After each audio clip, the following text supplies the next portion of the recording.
Hello there.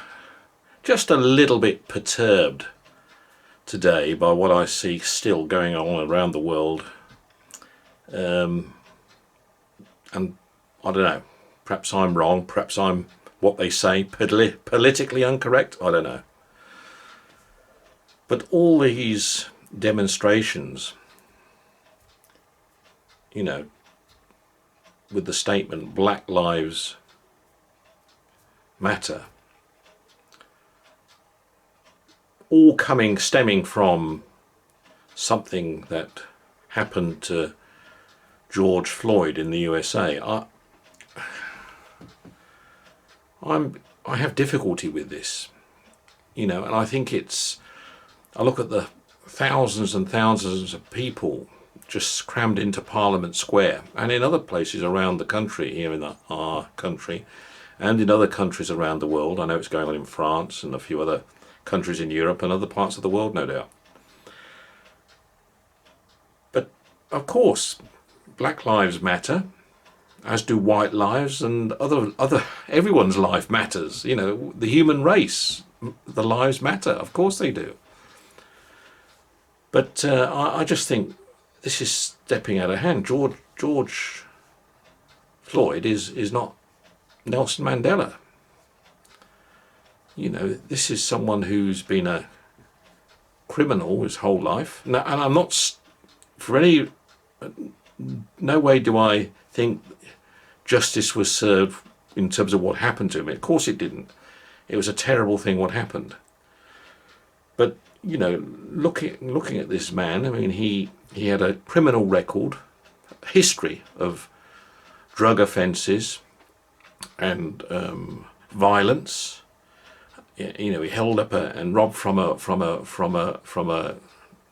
lady in her home as well. And when he was arrested, he was highly, well, he was drugged up on some form of drugs, and he was fighting. He was trying to fight off the police. It was amphetamines of some kind he was drugged up on. Plus, in the shop, he was passing off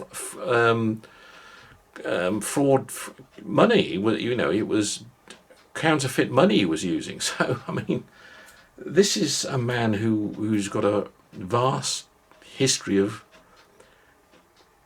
crime. And he was not submitting to the police and saying, okay, I'll come with you. He was fighting them off. Now, the accident, it was an accident as far as I'm concerned. This can't be regarded as first-degree murder or second-degree murder or manslaughter, maybe. But the fact is, the guy was fighting off the police. He's a big guy. He was drugged up to his eyeballs, what I can see. He's got a record.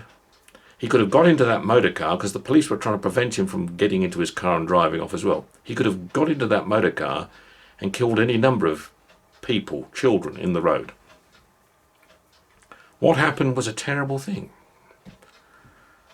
And it happens all too frequently, maybe, I don't know, in some parts of the United States. They say it happens here as well.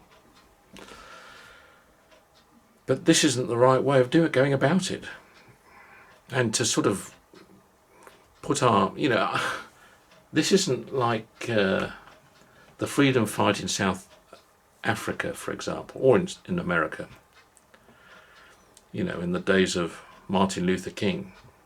This is somebody who was a criminal, and has got a record and was fighting to the end, as it were. But it was a tragic accident when it happened. But now we have people in our country here crammed into Parliament Square, risking their lives and everybody else's life with a virus going on. I don't get it. I don't get that at all. I mean, Black Lives Matter, human lives matter. Let's be clear, human lives matter. And I think we are, I'm not afraid to say that. I think someone must please explain to me why I should think differently. But I don't get it. I really don't get it. Crazy. Talk to you again soon. Bye-bye.